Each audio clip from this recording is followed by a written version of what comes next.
what does a duel do to a driver? I mean, it takes a lot out of you just driving one race, right? It's really hard. Yeah. You know, I mean, if you ask Donovan McNabb, we were talking about Jimmy Johnson. He claims we're not athletes, but you know, the duels, and we did the doubleheaders here in Detroit and Toronto and Houston, and I think we all knew it was going to be hard. Yeah. But it was an extreme challenge that really, I think, showcased, you know, how we really are athletes. Yeah. And First of all, he would not fit in the car. No, yeah. Second, there was no way, after one lap in Detroit, there was no way that guy would be able to get out of the car. Detroit's Detroit, it's a physical track. Yeah. For one race, you know, it always has been. It's what makes it a physical. Well, Donovan McNabb, it's not the first time he stuck his foot in his mouth. So let's understand that. He doesn't oftentimes, like a lot of people now in the media, they don't think before they speak. So for him to say something stupid like that doesn't surprise me. So I don't take a whole lot of what Donovan McNabb says, you know, to heart. But what makes it physical? You know, it's got to be more than just the turning and the twisting. That is a lot on your core and a lot on your shoulders, and it's a mental game too. But I mean, what makes it physical? I think a lot of it is it's mostly a concrete racetrack, which makes it a little more rough than an asphalt circuit. But it really grips up over the course of the weekend. We put more rubber down. The steering gets very heavy, and there's more and more grip, especially by the time you get to the second race. And there's that much more rubber on the track.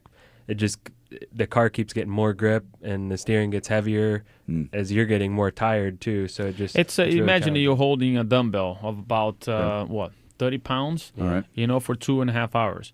You know, I mean, one point and moving it yeah, exactly, yeah. So one point, it's going to give up, you know, and that's what it is. Imagine when you're going to the second race. I mean, we're carrying about 4,000 to 5,000 pounds of downforce translated to the steering wheel. Obviously, it's not physically like that, but you know, just for you, everybody understand how heavy the steering gets when you go into the corners, and that's why every corner you're doing, you feel that 25 pound, 30 pounds when you're turning, and for 2 hours.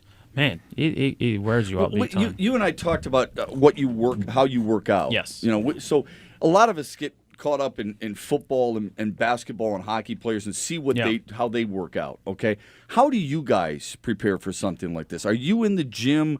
Are you doing flat bench flies? Are you doing inclines? Are you doing leg presses?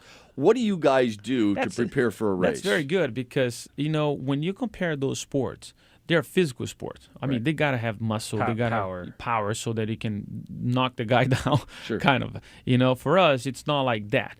If we add muscle means adding weight. Right. If we add weight to the car, you slow down.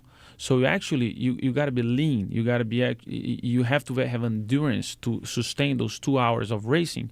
But at the same time, you can't be heavy on the muscle, otherwise it's gonna not benefit you. You know got what I mean? You got to have some strength for that for the steering wheel. Yeah, when you do the type of strength training you do is more muscular endurance. So you know you will do some weight training, you know, but it's not as high of an intensity or more low weight, sustaining more reps than what traditional sports would do. Did you guys have to learn that?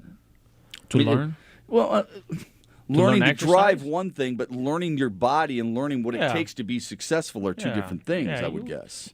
Obviously, when you race and you finish a race, you understand what your body's telling you. Okay, I'm feeling a little more pain on the shoulder, so maybe you work a little more on the shoulder, or maybe the neck. Trapped. Most of it's the upper body because we're strapped in the race car. So our butts, our core does not move at all. We're actually really tight there, and that's why the upper body is the most. It's like a boxing, similar to that because you're constantly moving your arms and neck, and that's the way that works.